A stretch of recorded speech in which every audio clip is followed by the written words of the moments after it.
Okay, did everyone catch that?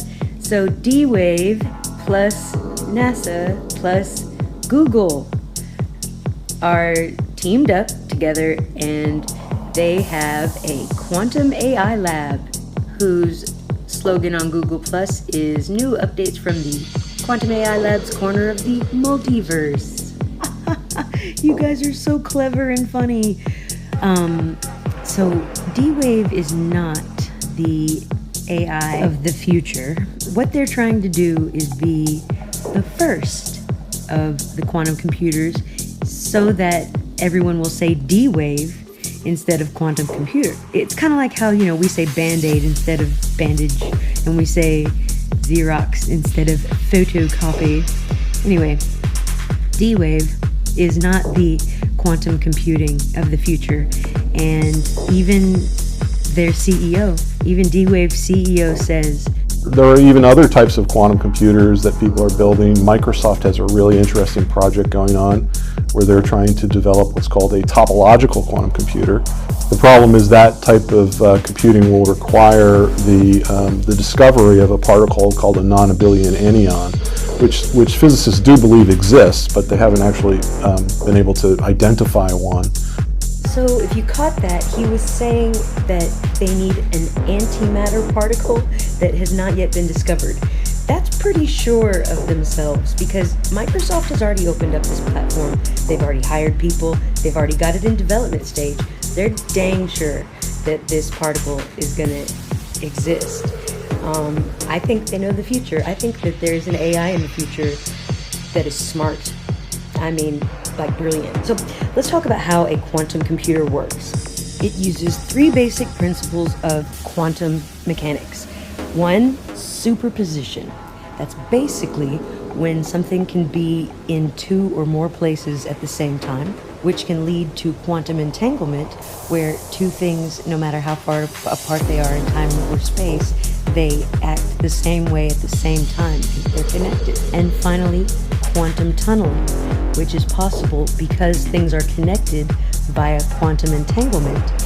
They can move freely in between both universes, both superposition states. So quantum computing theoretically tries to use these quantum concepts to process information. So here's the AI lab guys to tell you. This is what they look like. There are two of them. These are from our lab in Burnaby in British Columbia. From the outside, they look like giant black monoliths, big metal boxes, about 10 feet on a side, 12 feet tall.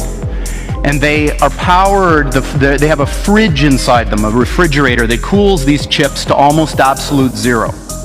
Just a wisp, a fraction of a degree above absolute zero. Hundreds of times colder than interstellar space. Amongst the coldest and most isolated and extreme conditions that humans have ever been able to engineer. These fridges, interestingly enough, which are called pulse tube dilution refrigerators, have a thing called a pulse tube, which emits a sound roughly once per second, which sounds eerily like a heartbeat. So if you have the opportunity to stand next to one of these machines, it is an awe-inspiring thing, at least for me.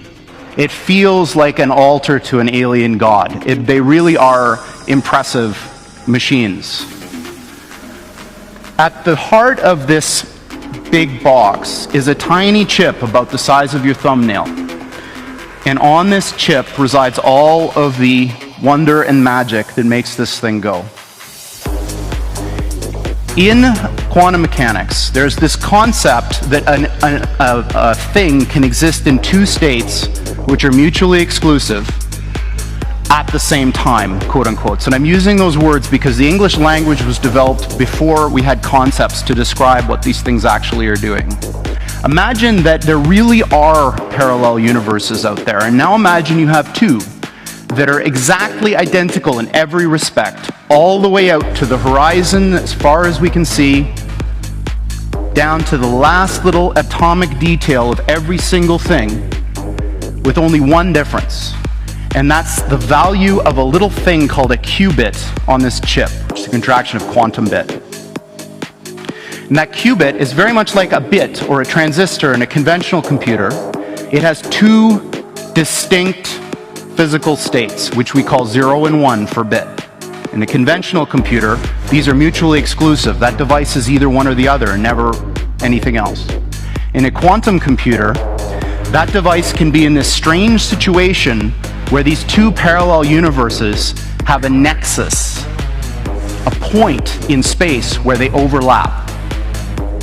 And when you increase the number of these devices, every time you add one of these qubits, you double the number of these parallel universes that you have access to, until such time when you get to a chip like this, which is about 500 of these bits, you have something like 2 to the 500th power of these guys living in that chip. So the way I think about it is that the shadows of these parallel worlds overlap with ours. And if we're smart enough, we can dive into them and grab their resources and pull them back into ours to make an effect in our world. Now this may sound very odd to you and bizarre, and in fact I am using language that a normal theoretical physicist probably wouldn't use, but this is, what I'm telling you is absolutely correct and in line with the way that these things actually work. The doubling of the number of these qubits on the chip has happened once a year for the past 9 years. So for the last 9 years, every year the number of these qubit devices has doubled, and it will continue to do so.